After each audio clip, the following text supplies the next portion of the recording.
Welcome back, dear listeners, to Celeste's Lifestyle Topics. Today I'm going to be discussing 10 landrace ancestral cannabis strains, which have been around for thousands of years. These 10 strains are called number 1, Durban Poison, number 2, Early Maroc, 3, China Yunnan, 4, Acapulco Gold, 5, Mozambique, 6, Hindu Kush, 7, Thai, 8, Afghani, 9, Colombian, and 10, Jamaican lambsbread. All modern cannabis genetics have one thing in common. They stem from wild specimens, known as land races, that can be found all over the world. Now, this podcast is going to be educational for those who don't know what land races actually mean.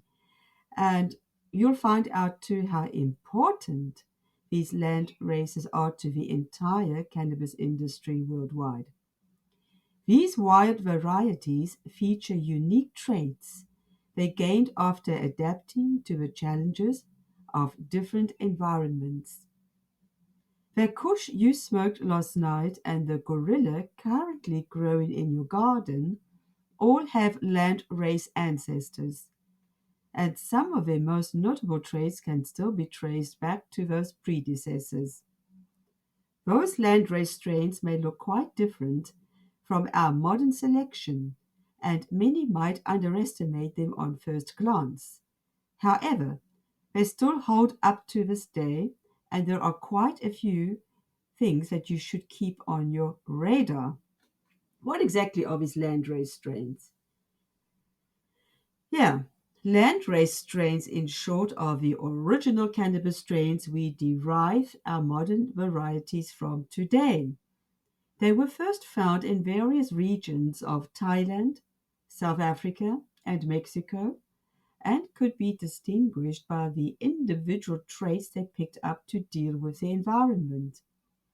Although humans introduced cannabis to the rest of the planet, landrace strains are feral specimens that adapted and thrived in the wild. Their ability to spread, of course, can be heavily credited to birds and animals that ate their seeds and spread them around. Since this gave them the chance to develop unique appealing characteristics, they came to possess cannabinoid and terpene levels that made them desirable to growers and breeders. Realizing this, strain hunters in the mid and later 20th century would travel the planet in search of untapped landrace genetics. Once discovered, they would give them to growers who would add their traits into the ever increasing cannabis gene pool, giving rise to new generations of exciting cultivars. We talk about those strains all the time, though, considering that we would like to take some time to focus on those pivotal landrace strains. These varieties are mainly the first generation varieties that stem from wild specimens found thriving in nature. They are the closest you'll ever get to true landrace genetics today, though, and we consider them accordingly. Now, I would like to start off with Durban poison from South Africa.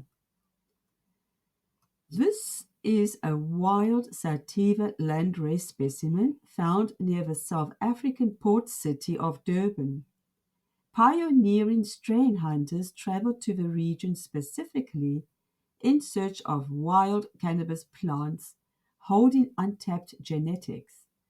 After locating beautiful sativa specimens in the wild, the team returned to the international cannabis hub of Amsterdam. Here, they began crossing this strain with indica genetics. After producing a stable phenotype they were happy with, they named the progeny Durban poison.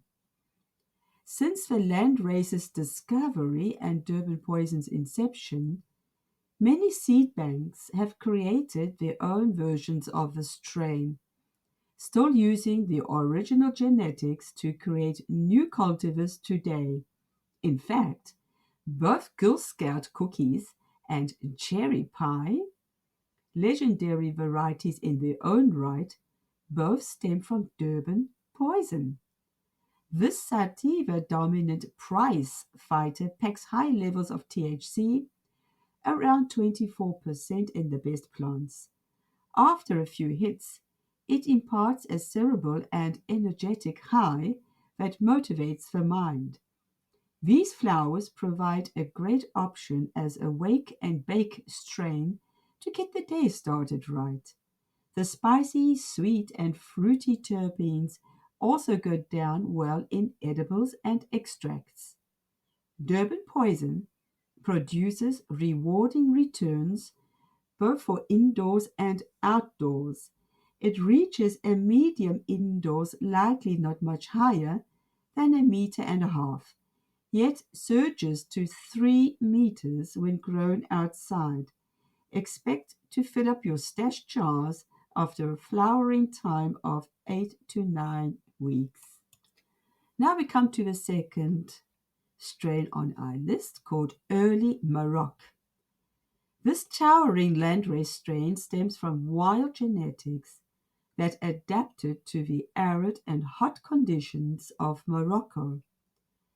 In response to this rather harsh climate, these plants developed a slender and tall stature, along with high trichomes levels to protect themselves against the stress of UV radiation. After locating the original strain in the wild, breeders ran seeds within controlled growing facilities in the West. They were immediately impressed with its vigorous growing pattern and gigantic vertical colas. They knew it held promise. This pure sativa specimen produces moderate THC levels of 17%. Each toker sends an energetic shock wave through the central nervous system, but its potency doesn't overwhelm users. Instead, it tends to fuel creative projects and deep discussions. Early Maroc produces large and towering colas rarely seen in other varieties. They are literally pillars of pure bud that shoot up vertically with little lateral growth. These impressive flowers churn out a vicious resin loaded with tastes and scents of pepper, strawberry, spice, and candy. This variety has maintained its feral nature. Although it grows poorly indoors, it unleashes its full potential when grown in the elements. In those situations, it will treat cultivators to yields of up to 450-gram plants. The next one, number 3, the China Yunnan. This high-quality landrace stems from the Yunnan province of China, hence the name China Yunnan. It's one of the warmest regions in the country, sitting in the south of China and bordering Vietnam, Laos, and Myanmar. Strain hunters discovered this feral specimen while trekking through the province in search of cannabis plants growing close to the ancestral homeland. Once they got a hand on it, of course, they couldn't get enough, and we've seen descendants of it floating around ever since. China Yunnan features around 80% indica genetics and only 20% sativa.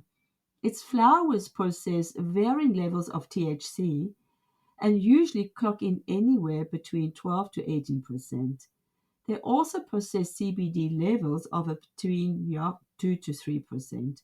And when smoked, these blossoms exert a peaceful and euphoric high that melts the body and elevates the mood. Even though it's a hybrid to some degree, it displays a morphology more typical to indica plants. Its fan leaves feature thick fingers, and the canopy extends laterally almost as much as it does vertically. This bush-like landrace produces thick and dense buds, completely coated with trichomes and resin. Breeders have successfully cultivated China Yunnan indoors and outdoors. Indoor plants produce medium yields after a flowering time of 8 to 9 weeks, and plants grown outdoors in beds and containers that churn out a good harvest towards the end of September. The next one, number 4, Acapulco Gold. The name came to be found, well, guess where? Acapulco region, which is located along the Pacific coast of Mexico. The strain adapted to the blazing temperatures of the dry season and the heavy rainfall of the wet season. It developed a resilience that makes it incredibly attractive to breeders, as it laughs in the face of heat waves and mold infestation. Its name originates from its golden toned flowers. These small and compact nuggets contain medium levels of THC and a complex terpene profile that lights up taste buds. After taking a hit, you'll experience waves of spice, earthiness, sweetness, and musk through your nose and mouth. These flavors become particularly apparent when vaporizing the flowers, especially since most of them get burnt off when you smoke. Acapulco Gold possesses 70% sativa genetics, so its high gets the neurons firing and serves to wake up the mind. It pairs nicely with a cup of coffee in the morning and can put some pep in your step before going out on the town. In moderation, then, this productive daytime strain will keep you in a state of razor sharp focus when ticking off daily tasks. This hardy landrace produces thick and tapered flowers in abundance. Indoor plants grow to a height of about 110 centimeters and offer a yield of 500 grams per square meter, and you should prepare to harvest those 9 to 10 weeks after the beginning of the flowering phase. Plants cultivated outside grow up to 200 centimeters and produce a medium yield during the latter half of October. Our fifth land race strain is Mozambique. Now, Mozambique is a sativa-dominant landrace strain and originates from the coast of Mozambique, situated in East Africa. The strain contains anywhere from 90 to 100% sativa genetics, meaning some forms are pure sativas and others offer a hint of indica. It's also known to healers of the region as Nyabanya or Soruma, and the plant is often used to make a medicinal tea.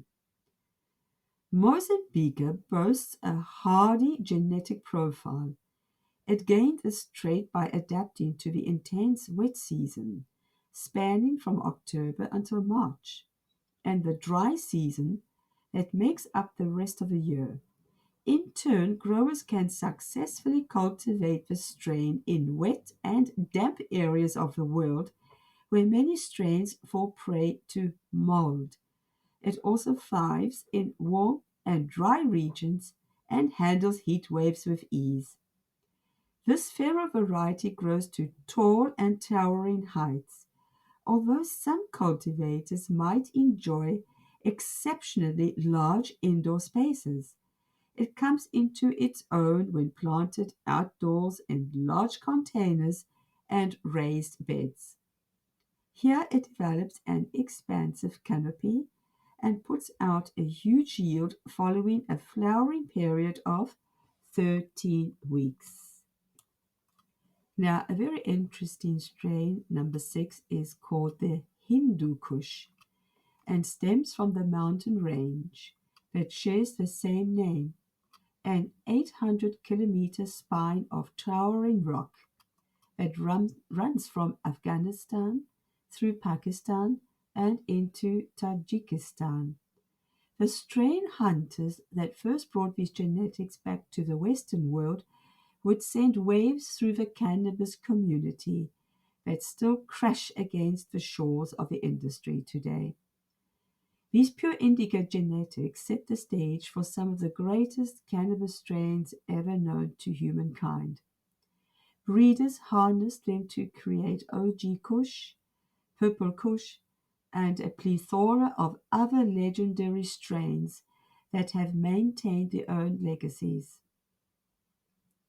The original Hindu Kush, though, is revered for a reason.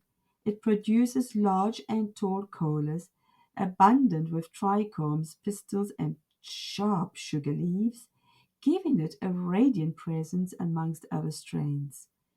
These huge flowers offer a potent punch too, with an average THC level content that ranges from 18 to 20%. The effects can vary too. Less potent plants cast a heavy high over the body and clear the mind, while those with more THC sedate the mind even further, making these flowers ideal for quiet evenings. This bush-like indica maintains a small height both indoors and outdoors, mainly attracting covert growers and those with limited space. It produces a medium yield after a brief flowering stage of 7 weeks indoors, and outdoor growers should prepare to harvest these sweet and fruity flowers during the end of September. The next one, number 7, is Thai.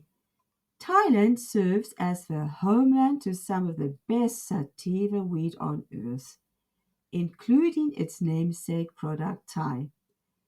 This strain offers a buzzing cerebral experience that's perfect for daytime use. Smokers tap into the motivating traits of Thai when creating music, painting, art, writing books, or whatever else drives them. As a 100% pure sativa variety, breeders have harnessed the Thai landrace to create equally energetic cultivators such as Northern Lights and Chemdwawa. Bushwhacking strain hunters stumbled across these genetics in the 1970s and gradually introduced them into the Western gene pool over the next 2 decades. Thai also bears the nickname Thai sticks, as locals traditionally dried out these buds and tied them into long resinous sticks. This exciting landrace possesses several traits that made it extremely attractive to breeders when it arrived in the West. For one, its narrow and long buds give off pungent aromas of earthiness, chocolate, citrus, and wood. Its high levels of THC synergize with the terpenes that underpin these smells to produce a clear-headed and productive high. Users describe the experience as euphoric, uplifting, and even psychedelic in high enough doses. This tall and thin specimen thrives outdoors in polytunnels, greenhouses, and garden beds. Watch it rise to a tall height and produce a large canopy that grows heavy with buds, growing steadily over a period of 14 to 20 weeks. In turn, this strain is suitable only for warmer regions with a long growing season, as the seasonal transition in colder climates will shut down this plant before it's even ready. The next strain, number 8, Afghani. This hardy, pure indica landrace, simply known as Afghani, derives from the Hindu Kush mountain range, specifically within the borders of Afghanistan. also known simply as Afghan strain hunters, apparently got their hands on these seeds and smuggled them out of the country shortly before the Soviet invasion of the late 1970s. Acquiring these seeds didn't just temporarily add some flair to the gene pool. In actuality, Afghani genetics laid the groundwork for cultivars such as Amnesia haze and various other popular modern phenotypes.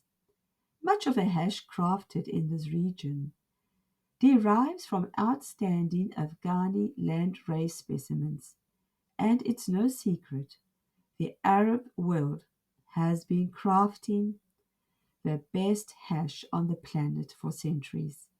Smokers in other countries go to great lengths to get their hands on these premium imports, and Afghani genetics are precisely the reason.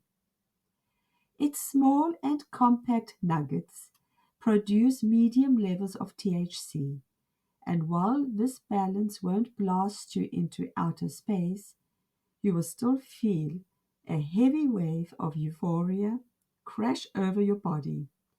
You'll be feeling relaxed and worry-free overall, and delicious tastes of spice and earthiness will accompany these pleasant effects. Its robust and durable genetics make Afghani easy to grow in any environment. Indoor plants maintain a short height and produce up to 400 grams per square meter after a flowering time of 7 to 8 weeks. Outdoor plants surge up to 200 centimeters in height, and you should be prepared to harvest this medium yields during the last week of September. The next one is the Colombian, number 9. This is a pure sativa specimen and remains a classic in the world of weed. It surged in popularity in the 1970s and 80s and helped to fuel the demand for higher quality Sinsemilla buds. After getting a hold of his genetics, breeders created a generation of cultivars that changed the game forever.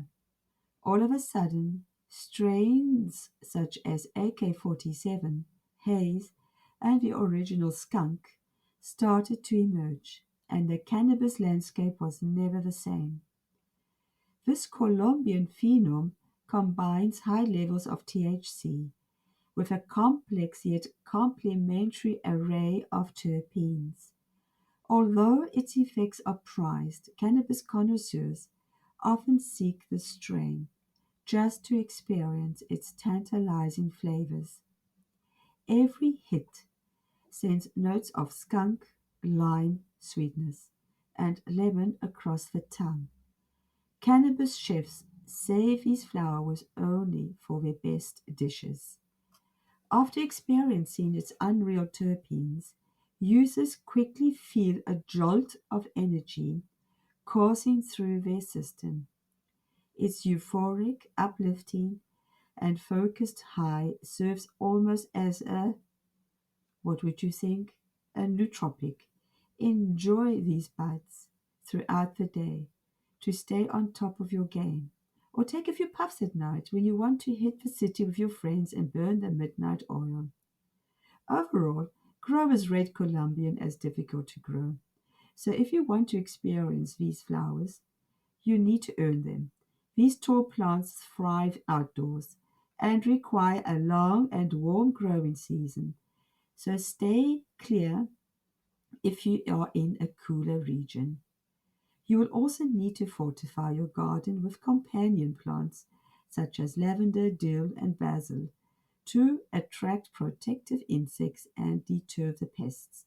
Expect to harvest large yields during November, wherever you are indoors or outside.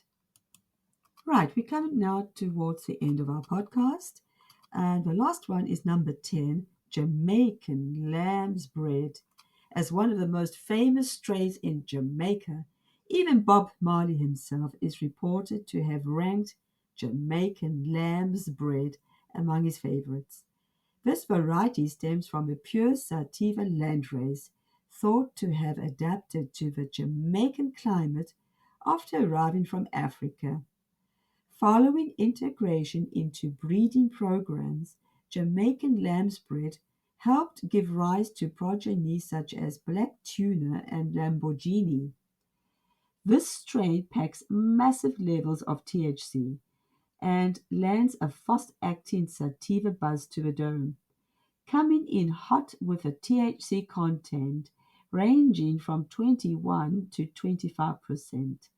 It offers a powerful high for even the most seasoned of smokers. Beginner blazers looking for an intense experience should take things one turkey at a time. However, tastes of pine and lemon make these flowers a treat for the tongue, and you may be tempted to take more hits than you can handle. Jamaican lamb's bread grows tall and lanky. It grows well in the heat of greenhouses and under full sun. When treated to these conditions, along with some high quality soil, it will churn out massive yields by November. Landrace genetics underpin everything we love about cannabis. These powerful landrace genetics don't just produce unique effects of their own, they underpin hundreds of modern cultivars grown all over the world. Cannabis's ability to adapt to all conditions, the perseverance of strain hunters, and the ingenuity of breeders all converge to bring about the modern era of weed, and we can't be thankful enough. So, what are you waiting for? Show your thanks to your favorite strain's ancestors and start growing one of them today. Dear listeners, I hope you have enjoyed this podcast, something different, but I think very entertaining and also, as I mentioned in the beginning, educational. So I will say goodbye and hopefully we see each other very soon with some new and interesting facts about the cannabis world. All the best, your host, Celeste.